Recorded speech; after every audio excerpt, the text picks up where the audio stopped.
For two lines parallel, मतलब दो line parallel होने का क्या शर्त है, परपेंडिकुलर होने का क्या कंडीशन है, सेम का मतलब दोनों एक ही लाइन को रिप्रेजेंट करे, माने दोनों दो लाइन नहीं हो, दोनों सिंगल एक ही लाइन हो, उसका क्या कंडीशन है, या फिर दो लाइन बाबू कंग्रेंट का मतलब समझाएंगे, कंग्रेंट होने का क्या कंडीशन है। तो बाबू दो लाइन पे यहाँ पर इक्वेशन लिया गया है L1 बराबर a1x plus b1y plus c1 बराबर 0, x y लीनियर इक्वेशन, और दूसरा लाइन है बाबू a2x plus b2y plus c2 बराबर 0। और बाबू पहला लाइन का हम पता है हमको कि लाइन का अगर इक्वेशन पता रहता है तो हम इक्वेशन के माध्यम से हम स्लोप उसका निकाल सकते हैं, माइनस कोफिशिएंट ऑफ x बटा कोफिशिएंट ऑफ y, ये पहला लाइन का स्लोप आ गया। नीचे बाबू दूसरा लाइन का slope minus coefficient of x minus a2 बटा b2 आ गया बाबू। और हम पहले ही पढ़ा चुके हैं बाबू कि दो लाइन अगर पैरेलल होता है तो बाबू तो दोनों का स्लोप m1 बराबर m2, दोनों का स्लोप बराबर होता है। तो पहला लाइन का स्लोप बाबू यहाँ है a1 बाई b1, दूसरा लाइन का स्लोप यहाँ है बाबू a2 बाई b2, ये माइनस से माइनस बाबू कट गया बाबू, ठीक है। तो आपको आ गया a1 बटा b1 बराबर a2 बटा b2, लेकिन क्रॉस मल्टीप्लाई कर दिया गया, ये वाला a2 को यहाँ किया गया है, तिरछा तिरछी जो गुना होता है ना, आप बटा b1 को यहाँ कर दिए हैं, तो यहाँ कर दिए हैं कि बाबू a1 ये वाला यहाँ आ गया बटा में a2, अब b1 यहाँ चल गया b1 बाई b2, मतलब कि पहला लाइन में x का कोफिशिएंट और दूसरा लाइन में x का कोफिशिएंट का रेशियो बराबर हो जाए, पहला लाइन में y का कोफिशिएंट और दूसरा लाइन में y का कोफिशिएंट के रेशियो के बराबर हो जाए, तो हम समझ जाएंगे बाबू कि दोनों लाइन आपस में बाबू दोनों लाइन आपस में पैरेलल हो गया है, समानांतर हो गया है। ओके बाबू, हाँ, ये हमको भी याद नहीं, हम भी बोल ही रहे हैं, हमको ये याद है बाबू कि दो लाइन पैरेलल होता है तो दोनों का स्लोप बराबर होता है, खाली वही यूज कीजिएगा जहां का भी क्वेश्चन होगा, किसी भी तरह का होगा, जो बात आना होगा जो आपको आ जाएगा, ठीक है। हाँ, और L1 और L2 परपेंडिकुलर होगा तो हमको पता है, पहले से पता है कि दोनों का स्लोप का गुना -1 होता है, तो पहला लाइन का स्लोप -a1 बाई b1 और दूसरा लाइन का स्लोप -a2 बाई b2, ये माइनस गुना माइनस तो प्लस हो गया बाबू, और ऊपर a1 a2 और नीचे गुना होगा b1 b2, लेकिन बटा में b1 b2 आ रहा है, इसको क्रॉस मल्टीप्लाई यहां पर हो जाएगा तो -b1 b2 हो जाएगा, तो -b1 b2 राइट साइड था उधर लेफ्ट में चला गया तो प्लस b1 b2 हो गया, तो यहाँ a1 a2 plus b1 b2 बराबर क्या आ गया बाबू 0। ये बाबू कंडीशन फॉर दो परपेंडिकुलर लाइन का कंडीशन है, और ये बाबू कंडीशन है दो पैरेलल लाइन का कंडीशन है। ओके बाबू, ओके।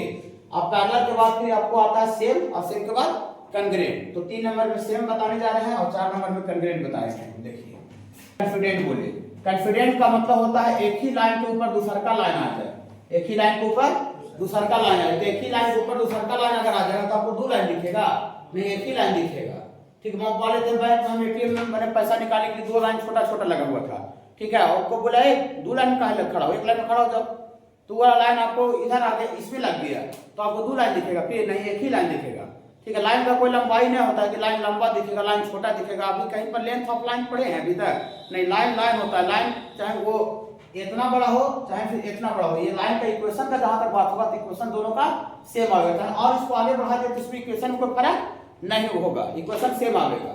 तो सेम आइडेंटिकल या कॉन्फिडेंट, कॉन्फिडेंट का मतलब होता है एक के ऊपर दूसरा, तो दो लाइन बाबू आइडेंटिकल तब होगा इफ यदि पहला लाइन में x का कोफिशिएंट कितना था, अभी जो पीछे लिए थे a1x था, तो x का कोफिशिएंट a1 था, और दूसरा लाइन में x का कोफिशिएंट कितना था a2, ये बराबर हो जाए पहला लाइन में y का कोफिशिएंट और दूसरा लाइन में y का कोफिशिएंट b2, और पहला लाइन में कांस्टेंट टर्म और दूसरा लाइन में कांस्टेंट टर्म, अगर ये तीनों का तीनों अगर बराबर हो जाए बाबू तो देन L1 और जो L2 होगा बाबू L1 एंड L2 ये बाबू और आपको सेम कहलाएगा या फिर क्या कहलाएगा बाबू आइडेंटिकल। आइडेंटिकल, आइडेंटिकल का मतलब सेम होता है, फिर कॉन्फिडेंट। बोलिए सर इसका एक एग्जांपल दीजिएगा, दो लाइन सेम या आइडेंटिकल कैसे होगा, ऐसे जैसे आपको L1 बराबर आपको दिया हुआ है 4x plus 3y 4x plus 3y plus 2 बराबर 0, और आपको L2 बराबर बाबू दिया हुआ है 8x प्लस 6y प्लस 4 बराबर 0। देखिए एक्चुअल में अभी कोई अचानक से देखेगा, स्पीड से देखेगा तो उसको दो लाइन नजर आएगा, दो लाइन नजर आएगा, क्या दोनों अलग अलग लाइन है, लेकिन उसको दो को दिख रहा है लेकिन दो को है नहीं, काहे नहीं है। देखिए इसमें से बाबू आपको दो कॉमन निकाल लीजिएगा, इसमें से नीचे पीला वाला में से, तो दो चको 8 और दो किया 6 और वहां 4 है तो दो गुना 4, अब इतना बराबर क्या हो जाएगा बाबू 0, दो कॉमन निकाल लिए, कॉमन था इसलिए निकाले बाबू, कॉमन है तो कैसे निकालते हैं, कॉमन सब जगह था लेकिन यहाँ भी 2 है यहाँ भी 2 है, 2 है तो 2 इधर गुना में है इधर जाएगा तो 0/2 0 हो जाएगा पूरी बात से। तो 2 कॉमन निकालने के बाद ऊपर वाला दोनों नीचे दोनों सेम हो गया सर। अच्छा मतलब ये जो दोनों लाइन का जो डिजाइन है खाली आपको देखने में अलग अलग लग रहा है, लेकिन दोनों लाइन दो नहीं है। इसमें कॉमन निकालने वाला पहला जैसा आ रहा है कि नहीं आ रहा, मतलब दोनों दो लाइन नहीं, दोनों सेम लाइन है। तो कैसे पता चलेगा कि सेम है कि नहीं? कॉमन वन बिना निकाले हुए कैसे पता चलेगा? जब पहला लाइन में x का कोफिशिएंट और दूसरा लाइन में x का कोफिशिएंट, देखिए लिखेंगे हेयर लिखेंगे हेयर, x का कोफिशिएंट पहला लाइन में कितना है 4 और नीचे वाला लाइन में 8। पहला लाइन में y का कोफिशिएंट 3 और नीचे वाला लाइन में y का कोफिशिएंट 6 और यहाँ पर कांस्टेंट टर्म 2, यहाँ कांस्टेंट टर्म 4, यहाँ पर 4 दूनी के 8, यहाँ भी रेशियो 1/2 आ रहा है बाबू। 4 दूनी का 8 कटेगा तो यहाँ भी रेशियो 3 दूनी के 6 कटने पर 1/2 आ रहा है बाबू। और यहाँ भी 2 दूना के 4 कट के आ रहा है बाबू। ये सब तीनों 1/2 सब बराबर है कि अलग अलग है? सब बराबर है। तो a1/a2 बराबर b1/b2 बराबर c1/c2 यहाँ पर आ रहा है। इसका मतलब ऊपर जो दोनों L1 और L2 जो लाइन दिख रहा है वो दोनों दो लाइन को रिप्रेजेंट नहीं कर रहा है, दोनों एक ही लाइन को रिप्रेजेंट, खाली मुखौटा ओढ़ है, ठीक है, लेकिन लाइन सेम है। ठीक बाबू, हाँ लाइन मैंने एक ही है, दोनों दो नहीं है। देख हाँ, इसका मतलब for L1 and L2 represent L1 और ऊपर जो L2 जो है वो represent same straight line. Same मतलब एक ही सिंगल स्ट्रेट लाइन को रिप्रेजेंट कर रहा है। कॉमन निकालने के बाद ऊपर वाला जैसा बन भी जा रहा है। अगर दोनों अलग अलग रहेगा तो फिर कॉमन वन निकालने के बाद ऊपर जैसा नहीं बनेगा। ये तो फिर ये जो हम लोग रेशियो निकाल रहे हैं वो तीनों रेशियो बराबर नहीं होगा। जैसे ऐसे कोई दे दे कि x + y और +2 बराबर 0, यहाँ पर 4x + 3y और +6 बराबर 0। यहाँ पर कोई कहेगा दोनों दो लाइन है कि दोनों सेम लाइन है, तो यहाँ दोनों दो लाइन है, दो अलग अलग लाइन को रिप्रेजेंट कर रहा है। कहा है कि देखिए इसका रेशियो निकालें तो 1/4, इसका रेशियो 1/4 तो अलग अलग हो गया। इधर रेशियो निकालेंगे तो 2/6 बोली सर, 2/6 तो 1/3 बोली, दोनों बराबर आ रहा है तो कोई काम नहीं करेगा, नहीं कोई काम नहीं करेगा। कॉन्फिडेंट के लिए तीनों रेशियो क्या होना चाहिए? बराबर होना चाहिए। ओके बाबू, मैंने यहाँ दो ये जो ऐसे लिखा है तो समझिए ये दो अलग अलग लाइन होगा, लेकिन कहाँ जहां पर कुछ कॉमन निकालने के बाद पहले जैसा हो जाए, ये तो फिर a1/a2 b1/b2 c1/c2 सबका रेशियो बराबर हो जाए तो हम समझ जाए कि वहां दो लाइन नहीं रिप्रेजेंट कर रहा, वो दोनों वो एक ही लाइन को रिप्रेजेंट कर रहा है। मैंने इसको आपको ड्रॉ करना पड़ेगा L1 L2 को, तो L1 L2 दो जगह ड्रॉ नहीं होगा, तो L1 L2 ऐसा ही ड्रॉ होगा। दो अलग रहता तब ऐसे करते हैं, ऐसे करते, चाहे पैरेलल रहता तो ऐसे करते, परपेंडिकुलर तो ऐसे करते हैं, न तो कटिंग तीन ही तरह का तो हो सकता है। ये तो कट हो जाए, ये तो परपेंडिकुलर हो जाए, चाहे पैरेलल हो जाए, ठीक है। कि दो को हल किया है, तो दो अलग अलग लाइन ड्रॉ नहीं होगा, एक ही सिंगल लाइन ड्रॉ होगा। समझ रहे हैं बाबू? तो ये याद रखिएगा, कंडीशन फॉर सेम आइडेंटिकल या कॉन्फिडेंट का मतलब एक के ऊपर दूसरा चढ़ा हुआ है, तो एक के ऊपर दूसरा चढ़ा हुआ है तो दोनों दो लाइन थोड़ी, तो एक सिंगल एक हो जाएगा। ठीक है बाबू? हाँ, तो कॉन्फिडेंट का कंडीशन हो गया, ये सेम आइडेंटिकल का एक खाली बच गया कॉन्ग्रुएंट क्या होता है। ठीक है, इसको बता, इसको लिखिए।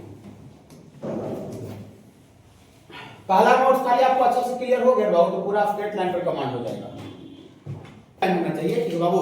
हाँ देखिए, तीन लाइन को बाबू हम लोग कॉन्ग्रुएंट बोलते हैं, बशर्ते कि वो तीनों का तीनों लाइन बाबू एक कॉमन पॉइंट से पास कर जाए। कॉमन का मतलब सेम जंक्शन से पास कर जाए।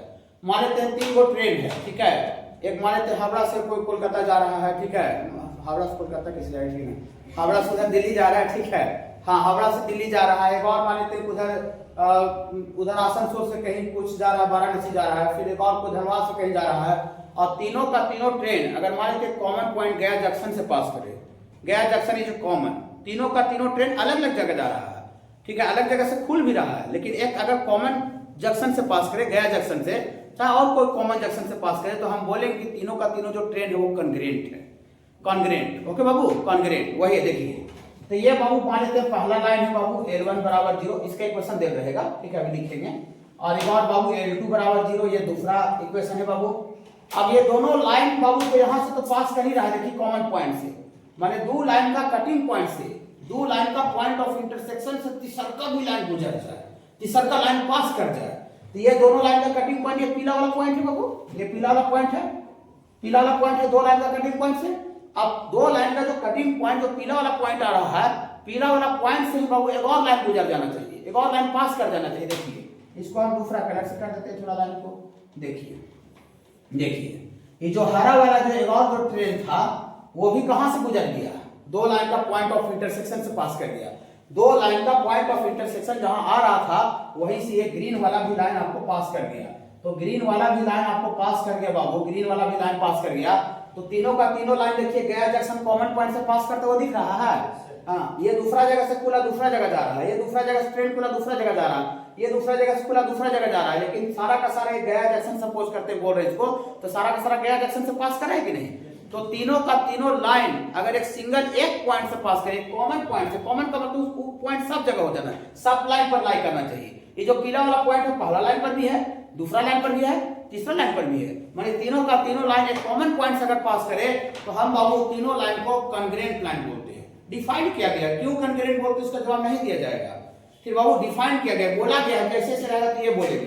कैसे कोई आदमी को डिफाइन किया गया कि बाल नहीं रहेगा तो टकला बोलेंगे, नहीं बाल नहीं रहेगा तो उसको टकला बोले, तो टकला क्यों बोले, वही बाल उसको बोला गया नया कह रहे बाल नहीं तो वो टकला बोल देंगे, ठीक है। हर तुम नाटा हो बोना बोल देंगे, समझ रहे ना। हाँ, वही से बोला गया कि तीनों का तीनों लाइन अगर एक जगह से पास कर रहा है तो उसको क्या बोलेंगे, कॉन्ग्रुएंट बोलेंगे। ओके, वही यहाँ देखिए लिखा हुआ है, 3 lines are called congruent. 3 line को कॉन्ग्रुएंट बोला गया है, बोला जाएगा इफ यदि they passes through same point. Same point का मतलब कॉमन पॉइंट, कॉमन में समझ रहे हैं सब पर होना चाहिए वो, ठीक है बाबू। हाँ, तो मैथ आप पढ़ रहे हैं, मैथ में डिफिनेशन नहीं आता है कि डिफाइन कॉन्ग्रुएंट लाइन्स, ऐसा नहीं आता। दूसरा सब्जेक्ट में ऐसा हो सकता है, मैथ में नहीं होता है। मैथ में आपको 1 नंबर कब जाएगा तो प्रॉब्लम्स क्वेश्चन आएगा, ठीक है। हाँ, थ्योरी का कुछ यूज होता है, ठीक है, माने थ्योरेटिकल क्वेश्चन भी बहुत सा होता है लेकिन उसका चांसेस कम होता है। लेकिन डिफाइंड कॉन्ग्रुएंट लाइन है तो खैर कहीं नहीं आएगा, ठीक है। डिफाइंड कॉन्ग्रुएंट लाइन ऐसा नहीं होगा। देखिए, तो सपोज करते हैं बाबू कि पहला लाइन का इक्वेशन L1 बराबर दिया हुआ है बाबू A1x plus B1y plus C1 बराबर 0। पहला लाइन का इक्वेशन दिया हुआ है, सबका इक्वेशन दे रहेगा। और L2 दूसरा लाइन का इक्वेशन है बाबू A2x प्लस B2y और प्लस C2 बराबर 0। और तीसरा लाइन का इक्वेशन है बाबू आपका A3x plus B3y plus C3 बराबर 0। ये तीनों लाइन का इक्वेशन दिया हुआ है। देखिए, इसका बाबू आपको 2 मेथड है बाबू निकालने का, कॉन्ग्रुएंट चेक करने का 2 तरीका है। एक तरीका आप खुद समझ रहे होंगे, 3 गो लाइन जो दे रहेगा, 3 गो लाइन में से कोई 2 लाइन आपको जो मन करेगा पसंद पड़ेगा उसको लेकर के उसको सॉल्व कीजिएगा। सॉल्व करने से कटिंग पॉइंट निकलता है, पहले बता रहे थे वो क्वेश्चन में। 2 लाइन को सॉल्व करते हैं तो क्या मिलता है बाबू, cutting point, point of intersection मिलता है। तो 3 को में से आपको जो भी मन करेगा उसको लेकर के उठा करके उसका कटिंग पॉइंट निकालिएगा। कटिंग पॉइंट सपोज करते हैं P आया, कोई भी 2 लाइन को सॉल्व करते कटिंग पॉइंट आएगा कि नहीं। अब कटिंग पॉइंट आया 4,3 सपोज करते हैं, और 4,3 जो तीसरा पार्टी जो बचा हुआ है अगर उसमें पुट कर दिए LHS में और सेटिस्फाई कर जाए, इसका मतलब जो तीसरा लाइन जो बचा हुआ है 2 लाइन का कटिंग पॉइंट से पास कर रहा है। नहीं पास करेगा सेटिस्फाई करेगा नहीं समझ रहे क्या बोल रहे हैं। कोई भी 2 लाइन को लेकर सॉल्व कीजिए, तो सॉल्व किया क्या निकलेगा उसका point of intersection cutting point. अब कटिंग पॉइंट आया 4 3 2 6 एनीथिंग कुछ भी आया।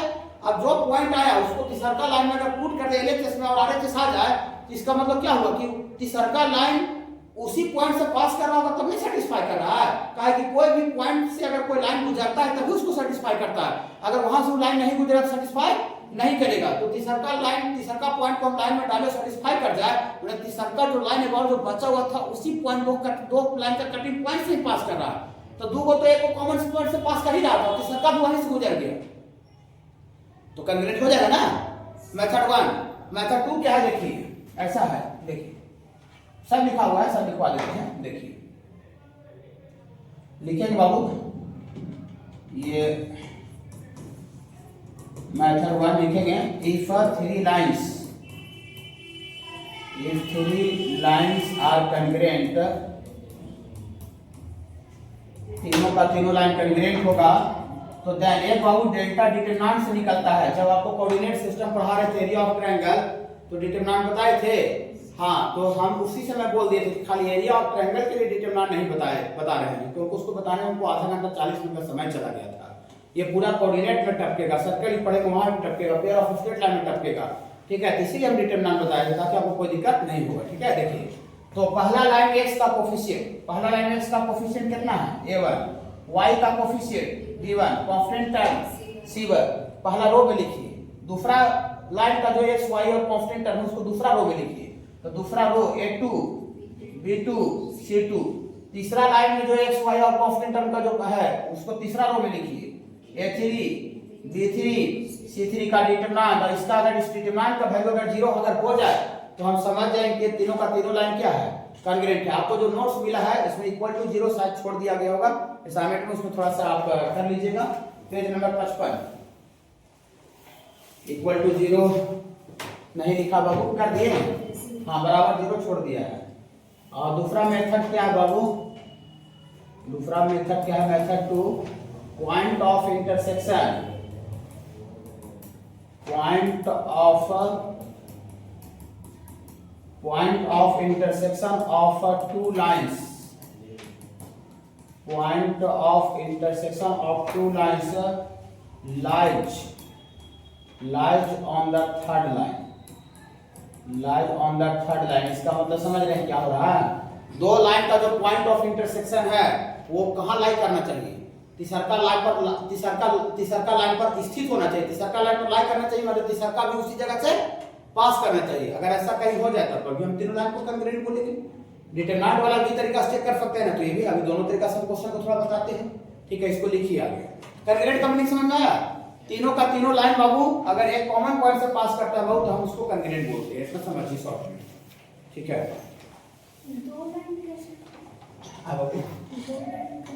दो लाइन कॉन्ग्रुएंट नहीं होगा। देखिए, दो लाइन अगर इंटरसेक्टिंग होता है तो ऑलवेज एक कॉमन पॉइंट से पास करता है। अब पैरेलल रहेगा तब तो कॉमन पॉइंट आएगा नहीं, और परपेंडिकुलर रहेगा तो ये कॉमन पॉइंट से पास कर जाएगा। तो जो कॉन्ग्रुएंट जो होता है बाबू मिनिमम कितना लाइन के लिए होता है, 3 लाइन के लिए होता है, कि 2 लाइन का कटिंग से तीसरका भी गुजर जाए।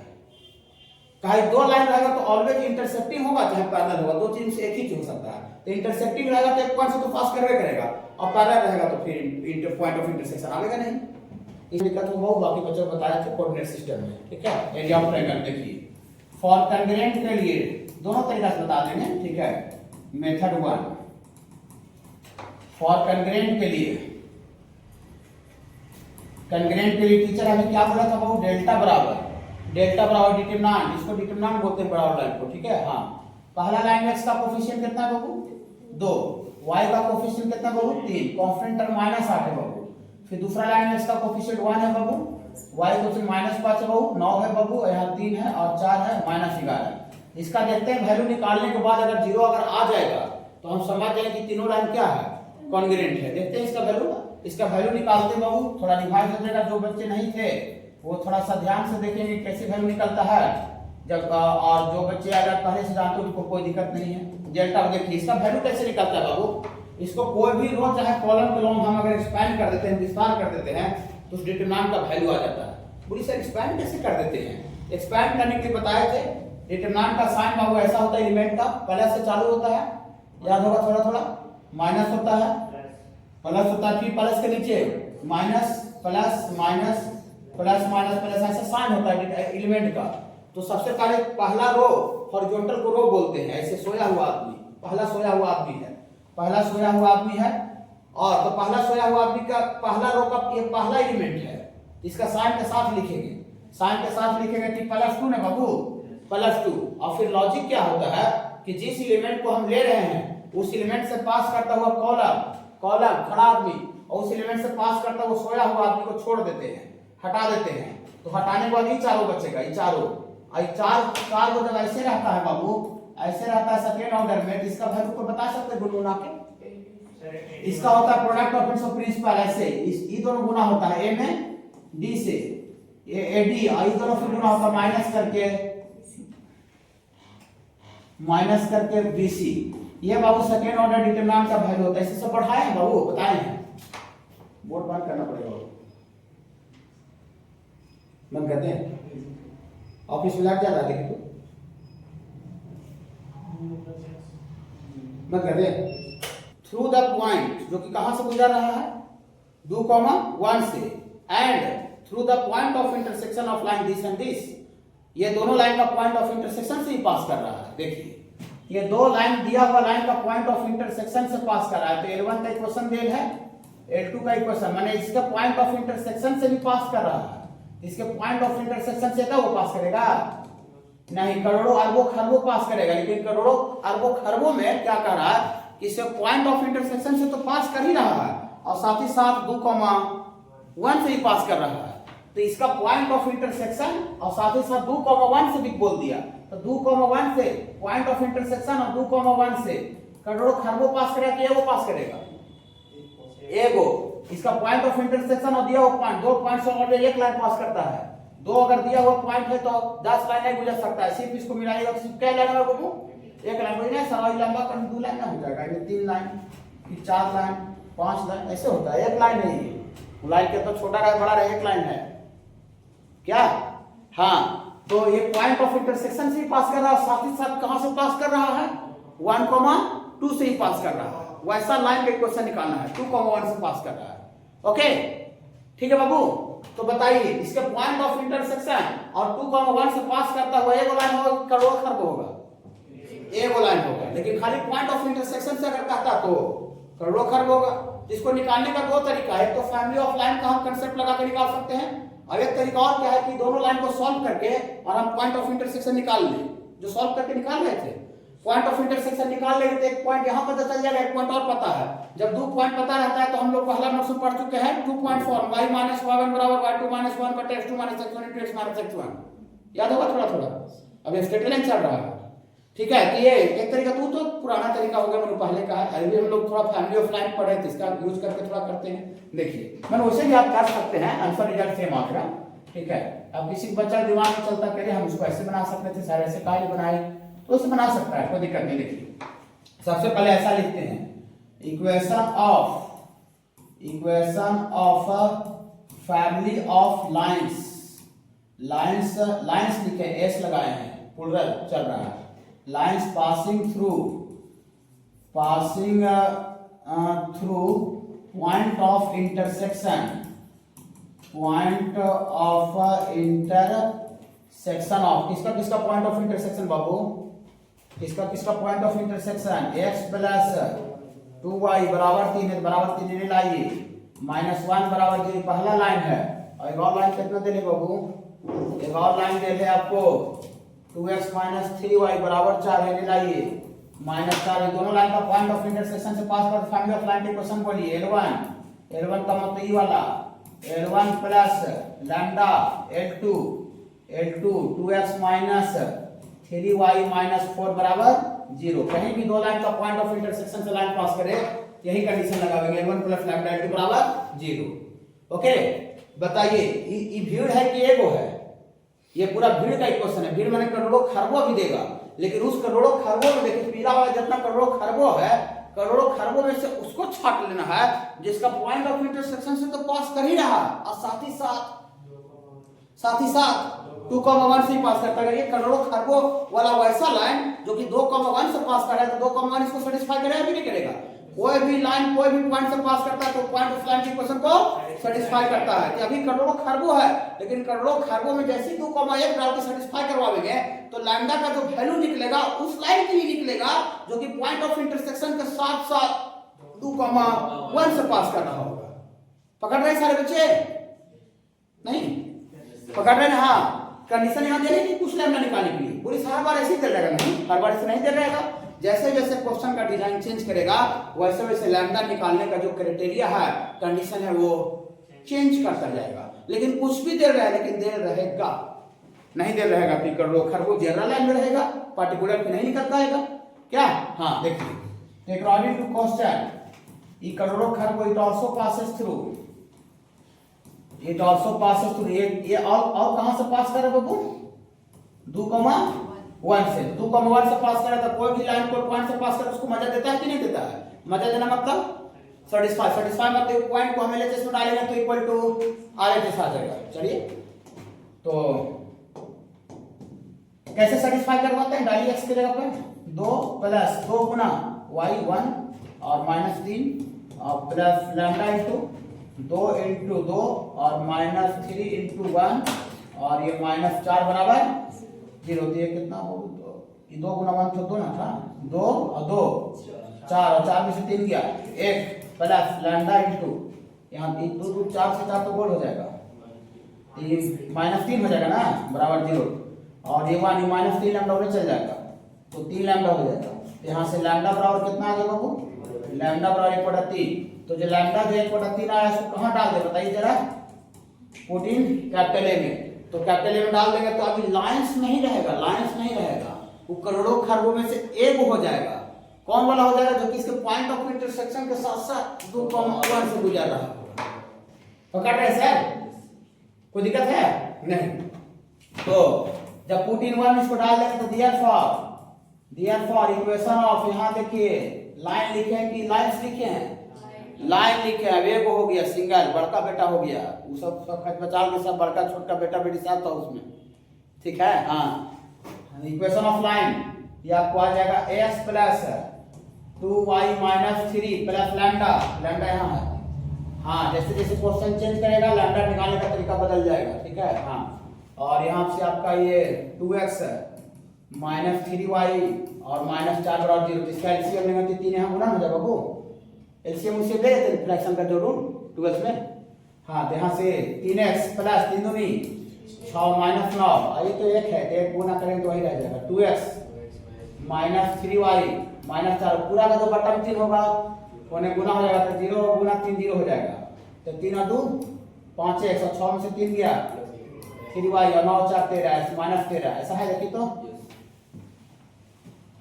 ठीक है। इसको एक तरीका भाग निकाल सकते थे। 3y प्लस 2 लिखे और x और y तक एकदम हूबहू उतार दे, हूबहू, खाली एगो कांस्टेंट को चेंज कर दे, कांस्टेंट को, तो ये दोनों लाइन आपस में क्या होता है? पैरेलल। ऐसा बताया था दूसरा नोट्स में। अब परपेंडिकुलर लिखने के लिए x और y का कांस्टेंट इंटरचेंज करते, याद होगा थोड़ा थोड़ा। ऐसे भी सोचिए ना कि इसका स्लोप और इसका पैरेलल स्लोप बराबर रहेगा, तो स्लोप बराबर रहेगा तो इसका x का कोएफिशिएंट इसका y का कोएफिशिएंट नीचे वाला दोनों सेम रहेगा तब ना स्लोप दोनों बराबर होगा। वो अगर यहाँ 5 कर रहे स्लोप तो अलग अलग हो जाए, पैरेलल होगा कैसे? ठीक है। तो दो पैरेलल लाइन अगर कहीं भी रहता है ना दिया हुआ, तो इसका x और y और x और y तक का जो टर्म है क्या हो जाएगा? पूरा पूरी मैच कर जाएगा। खाली क्या चीज का फर्क पड़ेगा? हमको कांस्टेंट टर्म का फर्क पड़ेगा, कांस्टेंट जो c की जगह पर आता है। ध्यान रखिए, distance between two parallel line, दो पैरेलल लाइन के बीच का दूरी। तो पैरेलल लाइन कैसे पकड़ लेंगे पैरेलल है कि नहीं? देखिए ax प्लस by, इसमें कांस्टेंट टर्म है c, और नीचे वाला दूसरा लाइन में क्या है?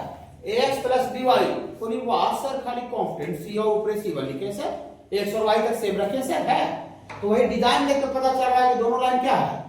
पैरेलल है, ठीक है। दोनों लाइन पैरेलल है। देखिए बहुत जगह पर जानते हैं आपको डायरेक्ट खुला आपसे x और y नहीं दिखेगा, बहुत जगह पर ऐसे दिखेगा 2x प्लस 3y और प्लस 2 है, और यहाँ 4x प्लस 6y और प्लस 5 है। आपको स्पीड से देखिएगा सोचेगा अलग अलग लाइन है, लेकिन नहीं। देखिए इसका को अभी बता देते a1/a2 b1/2, इसका भी 2/4 1/2 आएगा, 3/6 1/2 आएगा, या तो 2 कॉमन निकाल लीजिएगा तो 2x प्लस 3y, यहाँ 2 नहीं है तो 5/2 हो जाएगा। तो देखिए ये और ये दोनों मैच कर जाएगा, खाली कांस्टेंट का फर्क पड़ जाएगा। तो उसमें ऐसा नहीं देखिए आप कहीं कॉमन में निकालने से तो नहीं x और y मैच कर रहा है, तो ये पैरेलल हो जाएगा। ठीक है बाबू, क्वेश्चन में ध्यान देना है। देखिए इसके पैरेलल लाइन के बीच का दूरी होता है बाबू d बराबर होता है बाबू कांस्टेंट वाला कांस्टेंट के साथ घटा देते हैं c। पहला लाइन का कांस्टेंट टर्म कितना है? c, और दूसरा लाइन का constant term c minus c1 का मॉडुलस, c में से c1 घटाइए तो c1 माइनस c, मॉडुलस जब यही दिए तो फर्क का है, ठीक है। 4 माइनस 3 या 3 माइनस 4 का मॉडुलस सेम होता है, मैग्नीट्यूड लगा दिए, ठीक है। हाँ, अब बटा में लगा देना है बाबू रूट अंडर, दोनों लाइन में तो x और y का कोएफिशिएंट तो सेम है, ये है तो x का कोएफिशिएंट का स्क्वायर और y का कोएफिशिएंट का स्क्वायर का रूट कर देंगे तो बाबू ये फार्मूला के माध्यम से हमको दो पैरेलल लाइन के बीच का बाबू दूरी आ जाएगा। दो पैरेलल लाइन के बीच का दूरी, इसको याद रखना पड़ेगा आपको, कितने तेरे रहिए। ये दो पैरेलल लाइन के बीच का दूरी निकालने का फार्मूला हो गया, ठीक है। हाँ, दो पैरेलल लाइन के बीच का दूरी निकालने का फार्मूला हो गया। और इसके बाद दूसरा नंबर है बाबू जो पिछले दिन भी लिखे थे, कोई दिया हुआ पॉइंट का कोऑर्डिनेट अल्फा बीटा, दिया हुआ पॉइंट से किसी लाइन का परपेंडिकुलर दूरी निकालने के लिए पिछले दिन भी लिखे थे PQ दूरी। तो लिखेंगे ये परपेंडिकुलर डिस्टेंस, परपेंडिकुलर में लंबवत दूरी होता है, 90 डिग्री रहना चाहिए। Perpendicular distance of a point P alpha beta from the line दिया हुआ लाइन रहेगा ax plus by plus c बराबर 0 इच PQ का दूरी। कोई बच्चा बता सकते हैं थोड़ा लॉजिक? जिस पॉइंट से जिस लाइन का परपेंडिकुलर दूरी निकालना है, लंबवत दूरी निकालना है, उस पॉइंट को, ये भी बहुत इंपॉर्टेंट है, ठीक है, छोटा मोटा नहीं समझिएगा, पूरा कोऑर्डिनेट के लिए उस जिस पॉइंट से जिस लाइन का दूरी निकालना है उस पॉइंट को ऑफलाइन के क्वेश्चन में क्या करते हैं, पुट कर देते हैं, डाल देते हैं। तो डालिए ए अल्फा, इस पॉइंट पे एक्स और वाई की जगह डालिए a alpha plus b beta plus c, और दूरी निकाल रहे हैं तो दूरी कभी नेगेटिव ना हो तो जरूर मॉडुलस लगा दीजिए, ठीक है। हाँ, और बटा में रूट अंडर एक्स का कोफिशिएंट का स्क्वायर, एक्स का गुणज है ए, तो ए का स्क्वायर प्लस वाई का कोफिशिएंट का स्क्वायर का रूट कर देंगे बाबू। तो इससे आपका किसी पॉइंट से किसी लाइन का बाबू परपेंडिकुलर दूरी बाबू निकालने का ये फार्मूला आपको आ जाएगा बाबू, मतलब पीक्यू का लेंथ आ जाएगा, किसी पॉइंट से किसी लाइन का परपेंडिकुलर दूरी। अब इसी को थोड़ा सा जनरलाइज करके बात लिखा हुआ है कि अगर किसी पॉइंट किसी लाइन का ऑरिजिन से दूरी कहेगा, ऑरिजिन से लिखेंगे perpendicular distance, perpendicular distance from origin का कोऑर्डिनेट कितना होता है बाबू, 0 0 पर। हाँ, फ्रॉम द लाइन पे क्वेश्चन दे रहेगा ax plus dy plus c बराबर 0। ऑरिजिन से दूरी माने ये कोई लाइन है और इसका परपेंडिकुलर दूरी कौन सा पॉइंट से बाबू, ऑरिजिन से, ओपी बोलते हैं, करना कुछ नहीं करेंगे, यही फार्मूला आगे कोई लगा लेंगे। अभी खाली अल्फा बीटा दे साथ अल्फा बीटा डाल रहे थे, तो अभी कहां से दूरी कहां है बाबू, ये ऑरिजिन है 0 0 0,0। हाँ, तो 0 0 का लाइन डालिए तो 0 0 डाली जाती है तो 0 हो जाएगा प्लस इन होएगा खाली, और का मॉडुलस बटा रूट अंडर सब बहुत सेम रहेगा, खाली ये 0 0 यहां डाल दिए और बटा a square plus b square कितना हो गया बाबू, ये c का मॉडुलस बटा रूट अंडर, इसको अलग से याद करना है, ठीक है, ये याद रहेगा। तो ऑरिजिन से कहे चाहे 4 3 से कहे चाहे 2 6 से कहे, ये जब हमको याद है तो कहीं से भी निकल जाएगा, ठीक है। तो 3 पॉइंट हो गया, याद रखिएगा इसको।